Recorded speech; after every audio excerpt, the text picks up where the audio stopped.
Gaza സിറ്റിയിൽ Israel ശക്തമായ ആക്രമണം തുടരുമ്പോഴും ഇസ്രായേലിലേക്ക് റോക്കറ്റ് തൊടുത്തുവിടുകയാണ് ഹമാസ്. സ്ത്രീകൾക്കും കുട്ടികൾക്കുമെതിരെ പോലും ഒരു ദയവുമില്ലാതെ ആക്രമണം അഴിച്ചുവിടുന്ന ഇസ്രായേലിനെ അങ്ങനെ ഒരു ചെറിയ തോതിലെങ്കിലും തിരിച്ചടി നൽകിയിരിക്കുകയാണ് പലസ്തീൻ വിമോചന സംഘടനയായ ഹമാസ്. ഗാസയിൽ നിന്ന് ഇസ്രായേലിലെ നഹൽ ഓസിലേക്ക് റോക്കറ്റ് തൊടുത്തുവിട്ടതായി ഇസ്രായേൽ സേനയും അറിയിച്ചിട്ടുണ്ട്. നഹൽ ഓസിലെ കമ്മ്യൂണിറ്റിയെ ലക്ഷ്യമാക്കി ഗാസയിൽ നിന്ന് വിക്ഷേപിച്ച റോക്കറ്റ് തകർക്കാൻ ഇൻ്റർസെപ്റ്റർ മിസൈൽ വിക്ഷേപിച്ചതായും അതിൻ്റെ റിസൾട്ട് അറിവായിട്ടില്ലെന്നും IDF ഒരു പ്രസ്താവനയിൽ പറഞ്ഞു. കമ്മ്യൂണിറ്റിക്ക് സമീപമുള്ള പ്രദേശങ്ങളിൽ സൈറണുകൾ മുഴങ്ങിയതായും അവർ അറിയിച്ചിട്ടുണ്ട്. ഗാസയിൽ കൂട്ടക്കുരുതി നടത്താനെത്തിയ അധിനിവേശ സൈനികർക്ക് നേരെ ഹമാസ് നടത്തിയ വെടിവെപ്പിൽ ഒരു ഇസ്രായേൽ സൈനികന് പരിക്കേറ്റിട്ടുണ്ട്. ഇന്നലെ രാവിലെ വടക്കൻ ഗാസയിൽ നടന്ന പോരാട്ടത്തിനിടെയാണ് വെടിയേറ്റതെന്ന് IDF സ്ഥിരീകരിച്ചു. ഇയാളെ ചികിത്സക്കായി ആശുപത്രിയിലേക്ക് കൊണ്ടുപോയി. അതിനിടെ ഗാസയിൽ 24 മണിക്കൂറിനിടെ സ്ത്രീകളും കുഞ്ഞുങ്ങളും അടക്കം 61 പലസ്തീനികളെ കൂടി ഇസ്രായേൽ കൊലപ്പെടുത്തി. 220 പേർക്ക് പരിക്കേറ്റു. ഇതോടെ ഗാസ യുദ്ധത്തിൽ ഇതുവരെ കൊല്ലപ്പെട്ട പലസ്തീനികളുടെ എണ്ണം 65,344ആയി. ഗാസ സിറ്റിയിൽ സ്കൂളിൽ പ്രവർത്തിച്ചിരുന്ന അഭയാർത്ഥി ക്യാമ്പ് ഉൾപ്പെടെ ഒഴിയണമെന്ന് ഇസ്രായേൽ സൈന്യം ഭീഷണി മുഴക്കിയിട്ടുണ്ട്. ഗാസ സിറ്റിയിൽ നിന്നും വടക്കൻ ഗാസയിൽ നിന്നും ആളുകൾ ഇപ്പോഴും കൂട്ടപലായനം തുടരുകയാണ്. ഹമാസിൻ്റെ നേവൽ പോലീസ് ഉപമേധാവി ഇയാദ് അബു യൂസുഫിനെ കൊലപ്പെടുത്തിയതായും ഇസ്രായേൽ സൈന്യം അവകാശപ്പെടുന്നു. ലോകമെങ്ങും ഇപ്പോൾ പലസ്തീനു വേണ്ടി മുറവിളി ഉയരുകയാണ്. പലസ്തീൻ രാഷ്ട്രത്തിന് അംഗീകാരം നൽകിയ രാജ്യങ്ങളിലും അല്ലാത്ത രാജ്യങ്ങളിലും പലസ്തീൻ ഐക്യദാർഢ്യ പ്രകടനങ്ങൾ നടക്കുന്നുണ്ട്.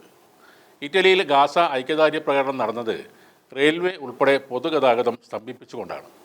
ഇറ്റലിയിലെ 80 നഗരങ്ങളിൽ കൂറ്റൻ പലസ്തീൻ ഐക്യദാർഢ്യ പ്രകടനം നടന്നു.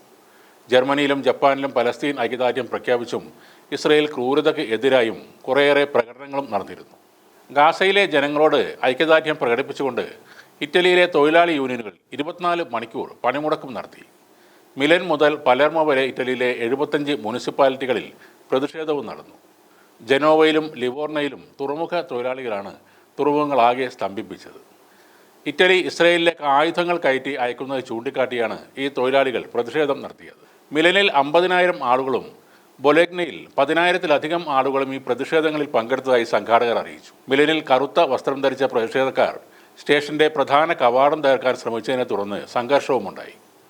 പ്രതിഷേധക്കാർ സ്മോക്ക് ബോംബുകളും കുപ്പികളും കല്ലുകളും എറിഞ്ഞപ്പോൾ പോലീസ് കണ്ണീർ വാതകം പ്രയോഗിക്കുകയായിരുന്നു. പ്രധാന റോഡ് ഉപരോധിച്ച പ്രതിഷേധക്കാരെ പോലീസ് ജലപീരങ്കി ഉപയോഗിച്ച് നീക്കം ചെയ്തു. ഈ പ്രതിഷേധങ്ങളിൽ 10-ലധികം ആളുകളെ അറസ്റ്റ് ചെയ്തു. 60 പോലീസുകാർക്ക് പരിക്കേറ്റുവെന്ന് ഇറ്റാലിയൻ വാർത്താ ഏജൻസിയായ അൻസ റിപ്പോർട്ട് ചെയ്യുന്നു. കൂടുതൽ രാഷ്ട്രങ്ങൾ പലസ്തീൻ എന്ന രാജ്യത്തെ അംഗീകരിക്കുമെന്ന് പ്രഖ്യാപിച്ചതോടെ ഭീഷണിയുമായി ഇസ്രായേൽ പ്രധാനമന്ത്രി ബെഞ്ചമിൻ നെതന്യാഹു രംഗത്ത് വന്നു. ജോർദാൻ നദിയുടെ പടിഞ്ഞാറ് പലസ്തീൻ എന്ന രാജ്യം ഇനി ഉണ്ടാവില്ലെന്നും പലസ്തീൻ രാഷ്ട്രം ഉണ്ടാക്കണമെന്ന് പറയുന്നത് തീവ്രവാദത്തിന് പ്രോത്സാഹനം നൽകുന്നത് പോലെയാണെന്നും നെതന്യാഹു പറഞ്ഞു. ഇസ്രായേലിൻ്റെ സഖ്യരാജ്യങ്ങൾ പലസ്തീൻ രാഷ്ട്രത്തെ അംഗീകരിക്കുന്നതാണ് നെതന്യാഹുവിനെ ചൊടിപ്പിച്ചത്. നേരത്തെ ആഫ്രിക്ക, ലാറ്റിൻ അമേരിക്ക, ഏഷ്യയിലെയും യൂറോപ്പിലെയും കിഴക്കൻ മേഖലയിലെ രാജ്യങ്ങളും പ്രധാനമായി പലസ്തീൻ രാഷ്ട്രം അംഗീകരിച്ചിരുന്നു.